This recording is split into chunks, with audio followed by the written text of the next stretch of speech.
บ้าหมอแคนคิดว่าไม้ใต้ที่เขาจะเฮ็ดกับบ้าหมอแคนก็คือเขาจะอาจจะลักเฮ็ดกับบ้าหมอแคนแบบหายตัวไปเลยพ่อแม่พี่น้องอาจจะมีรถซีรั่มก่อนที่เบ้าหมอแคนสิหายตัวไปเราก็คาดการณ์ไว้แล้ว ว่าเรื่องเหล่านี้สิเกิดขึ้นกับเร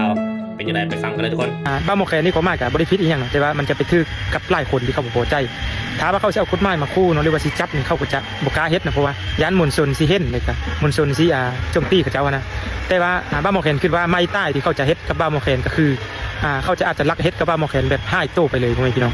อาจจะมีรถซีรั่มที่เขาเคยเฮ็ดอีหยังก็บ่ฮู้แหละแบบบ้าหมอแคนขี่รถไปมาอย่างวันนี้เขาก็เลยอัดเลยปิดปากไปเลยอันนี้ก็คือสิ่งที่เขาเป็นห่วงตัวเองเขาที่สุดพ่อแม่พี่น้องก็คือกันท้ามาหากว่าบ่เห็นเขาเฮ็ดคลิปแล้วเนาะหรือว่าตามหาบ่เห็นแล้วก็คือบ่ต้องคิดอย่างไรพ่อแม่พี่น้องอันแบบนั้นแหละก็คืออันนั้นแหละอันที่สุดเจ้าฮู้เนี่ยง่ายๆเพราะว่าคอยเบ้านี่ก็เบ้าเพื่อมวลชนเนาะเบ้าเพื่อจะให้มีความถูกต้องเนาะแต่ว่าถูกต้องอยู่แต่ว่ามันจะไปต้องถูกอันนั้นมาอีกปริญญาพ่อแม่พี่น้องมันจะไปต้องอันนี้ต้องอันนั้นมามันก็จะเป็นอย่างซี่เนาะเขาหมายคอยเบ้านี่ไรหยังก็บ่ได้ไรหยังเขาเบ้าเพื่ออยากให้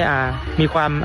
ศีลธรรมอยู่ในบ้านเมืองของเฮานี่แหละพ่อแม่พี่น้องแม่นบอกบ่ไล่คิดว่าโอ้มันบ่คักเนาะนี่นั่นกะเบ้าช่วยองค์การเขาเนาะองค์การเขาก็มีอยู่แล้วพ่อแม่พี่น้องเรื่องนี้นะแต่ว่าอย่างที่เราเห็นประจักษ์ตาเลยแต่อย่างเราเห็นคนที่รักบักอันนี้รักเครื่องเขาก็ต้องถ่ายรูปด้วยว่านี่พ่อแม่พี่น้องมาจับบักอันนี้นี่มันรักเป็ดรักไก่อยู่นี่ประมาณนี้นะแม่นบอกท้าที่ท้านายบ้านที่องค์การจะตั้งลงมาจับมันกันอย่างล้นนะเขาเห็นอยู่แล้วเขาก็ต้องจับใบให้เข้าก่อนเพื่อเขาจะโทรเข้ามาแม่นบอกนายบ้านที่ว่ากองร้อนตำรวจมาแม่นบอกบ่แม่นว่าท้าให้ติดเจ้าหน้าที่เขาหักเฮ็ดอย่างเดียวมันกันล้นแต่ว่าในเมื่อเขาเป็นอย่างเสียน่ะจนผู้รักเป็ดรักไก่เจ้าก็ต้องป้องหายใส่ขออยู่แล้วแม่นบอกเจ้าก็ต้องป้องหายเป็นย้อนเฮานี่แหละเจ้าจึงบ่สามารถรักเป็ดรักไก่ตัวนั้นไรเจ้าก็เลยแบบบ่กล้าเราก็นำขึ้นพองขวานเนาะนี่เจ้าก็ผิดเลยเจ้าก็ต้องแบบใส่ไม้ใต้บ่ก็คือรักคิดป้าขอหรือว่ารักเฮ็ดอีหยังให้ขออยู่เบื้องหลังแบบหายสัตว์สุนหรือว่าใต้แบบบ่เห็นซากศพประมาณนี้พ่อแม่พี่น้องถ้ามาเขาย้านบอกกะย้านแต่ว่ากะย้านในเฮาในเมื่อเอาเฮ็ดเลยเว้าบ่ได้เฮ็ดอันนี้ไปเลยเขาก็ต้องได้อยู่กับสังคมนี้ให้ได้พ่อแม่พี่น้องก็มีคนฮักคอยและก็มีคนสั่งคอยแต่ว่าคนฮักก็เป็นจำนวนหลายพ่อแม่พี่น้องคนสั่งก็มีจำนวนน้อยพ่อแม่พี่น้องอันนี้ก็คือฝากให้ทุกคนคิดกดไลค์กดแชร์พ่อแม่พี่น้องฉะนั้นแล้วเรื่องนี้เป็นอุทาหรณ์ให้ซาวด์ครีเอเตอร์หรือผู้ผลิตเนื้อหาทางโลกออนไลน์ว่าสิ่งใดควรเฮ็ดและสิ่งใดบ่ควรเฮ็ดฝากไว้เด้อทุกคนเด้อบ้าหมอแคนคิดว่าไม้ใต้ที่เขาจะเฮ็ดกับบ้าหมอแคนก็คือเขาจะอาจจะลักเฮ็ดกับบ้าหมอแคนแบบหายตัวไปเลยพ่อแม่พี่น้องอาจจะมีรถซีรั่มก่อนที่เบ้าหมอแคนสิหายตัวไปเราก็คาดการณ์ไว้แล้ว ว่าเรื่องเหล่านี้สิเกิดขึ้นกับเราเป็นยังไงไปฟังกันเลยทุกคนบ้าหมอแคนนี่เขามากกับบริพิษอีกอย่างแต่ว่ามันจะไปทึกกับหลายคนที่เขาบ่พอใจ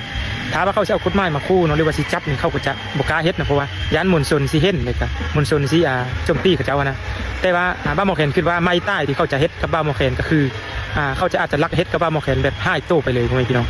อาจจะมีรถซีรั่มที่เขาเคยเฮ็ดอีหยังก็บ่ฮู้แหละแบบบ้าหมอแคนขี่รถไปมาอย่างวันนี้เขาก็เลยอัดเลยปิดปากไปเลยอันนี้ก็คือสิ่งที่เขาเป็นห่วงตัวเองเขาที่สุดพ่อแม่พี่น้องก็คือกันท้ามาหากว่าบ่เห็นเขาเฮ็ดคลิปแล้วเนาะหรือว่าตามหาบ่เห็นแล้วก็คือบ่ต้องคิดอย่างไรพ่อแม่พี่น้องอันแบบนั้นแหละก็คืออันนั้นแหละอันที่สุดเจ้าฮู้เนี่ยง่ายๆเพราะว่าคอยเบ้านี่ก็เบ้าเพื่อมวลชนเนาะเบ้าเพื่อจะให้มีความถูกต้องเนาะแต่ว่าถูกต้องอยู่แต่ว่ามันจะไปต้องถูกอันนั้นมาอีกปริญญาพ่อแม่พี่น้องมันจะไปต้องอันนี้ต้องอันนั้นมามันก็จะเป็นอย่างซี่เนาะเขาหมายคอยเบ้านี่ไรหยังก็บ่ได้ไรหยังเขาเบ้าเพื่ออยากให้มีความศีลธรรมอยู่ในบ้านเมืองของเฮานี่แหละพ่อแม่พี่น้องแม่นบอกบ่ไล่คิดว่าโอ้มันบ่คักเนาะนี่นั่นกะเบ้าช่วยองค์การเขาเนาะองค์การเขาก็มีอยู่แล้วพ่อแม่พี่น้องเรื่องนี้นะแต่ว่าอย่างที่เราเห็นประจักษ์ตาเลยแต่อย่างเราเห็นคนที่รักบักอันนี้รักเครื่องเขาก็ต้องถ่ายรูปด้วยว่านี่พ่อแม่พี่น้องมาจับบักอันนี้นี่มันรักเป็ดรักไก่อยู่นี่ประมาณนี้นะแม่นบอกท้าที่ท้านายบ้านที่องค์การจะตั้งลงมาจับมันกันอย่างล้นเลยเขาเห็นอยู่แล้วเขาก็ต้องจับใบให้เข้าก่อนเพื่อเขาจะโทรเข้ามาแม่นบอกนายบ้านที่ว่ากองร้อนตำรวจมาแม่นบอกบ่แม่นว่าท้าให้ติดเจ้าหน้าที่เขาหักเฮ็ดอย่างเดียวมันกันล้นแต่ว่าในเมื่อเขาเป็นอย่างเสียน่ะจนผู้รักเป็ดรักไก่เจ้าก็ต้องป้องหายใส่ขออยู่แล้วแม่นบอกเจ้าก็ต้องป้องหายเป็นย้อนเฮานี่แหละเจ้าจึงบ่สามารถรักเป็ดรักไก่ตัวนั้นไรเจ้าก็เลยแบบ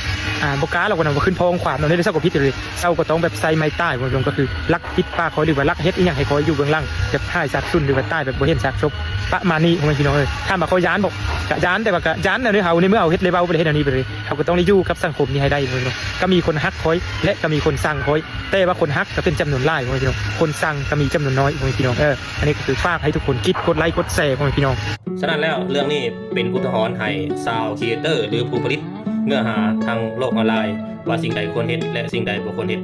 ฝากไว้เด้อทุกคนเด้อ